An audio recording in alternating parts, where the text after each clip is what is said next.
किसान साथियों, आज की इस वीडियो में हम बात करने वाले हैं हमें अपने धान की फसल में पहला यूरिया कब डालना है दोस्तों, कितनी मात्रा में डालना है और पहले यूरिया के साथ हम क्या मिला करके डालें जिससे कि हमारी फसल स्वस्थ रहे, हमें कल्ले ज़्यादा मिल पाए और फसल की ओवरऑल ग्रोथ भी अच्छी तरीके से हो सके। अब यहाँ पर कई सारे किसान भाई गलती करते हैं, उन्हें पहले यूरिया डालने का बिल्कुल भी सही समय नहीं पता होता है, कितनी मात्रा में डालना है ये भी नहीं पता होता है। अब दुकानदार भाई ने जो भी थमा दिया है वो अपने खेतों में डाल देते हैं आँख बंद करके, जिससे आपकी खेती में लागत भी बढ़ती है और इसके साथ साथ आपको मन मुताबिक कल्ले नहीं मिलते हैं, रिजल्ट नहीं मिलते हैं और नई फसल की अच्छे से ग्रोथ हो पाती। मान के चलिए जो आप पैदावार लेना चाह रहे थे वो आपकी शुरुआती समय ही कम हो जाएगी केवल आपकी कुछ गलतियों की वजह से। तो हम यहाँ पर अपनी फसल को 90 से 100 दिन के मान करके यूरिया का समय और मात्रा को चयन करेंगे, क्योंकि आप 90 दिन में पकने वाली कोई भी धान की वैरायटी लगाते हो तो हमें शुरुआती समय पर जो भी कार्य करना है बहुत ही तेज़ी से करना होता है।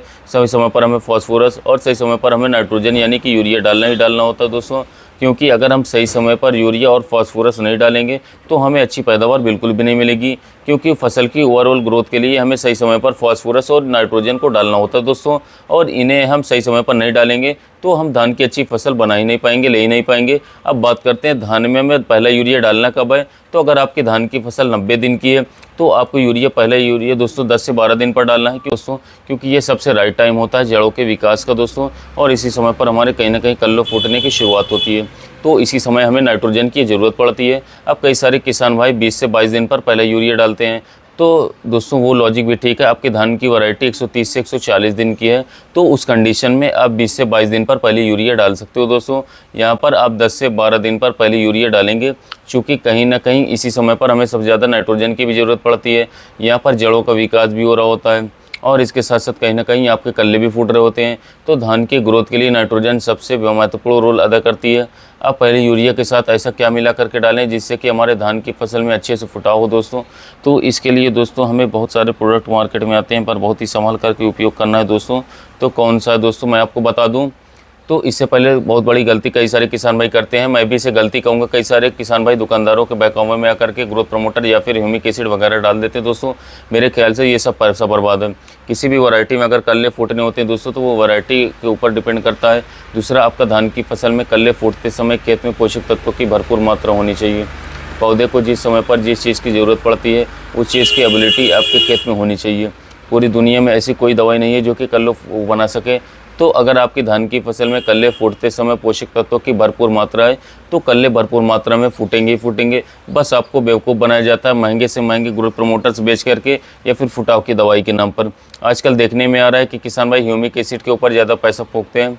आपकी जड़ों का विकास करना फास्फोरस का काम होता है दोस्तों, और आपकी धान की फसल में जड़ों के विकास के समय पर फास्फोरस की भरपूर मात्रा होनी चाहिए। बस आप अपनी मिट्टी को भी जांच कराएं समय समय पर। मिट्टी का पीएच ज़्यादा है तो आप एसएसपी डालें, क्योंकि अगर आपकी मिट्टी का पीएच बहुत ज़्यादा है और अगर आप डीएपी डाल देते हो तो पौधे फास्फोरस को अच्छी तरीके से अपटेक नहीं कर पाएंगे और आप तरीके की दवाई डालेंगे और खेती में आप अपने खर्च को ही बढ़ाएंगे। और हाँ दोस्तों, इस समय पर आप एक काम और कर सकते हो। आप अपने धान की फसल की रोपाई के बाद दोस्तों बीएसपी डाल सकते हो, फास्फोरस सॉल्युबलाइजिंग बैक्टीरिया डाल सकते हो।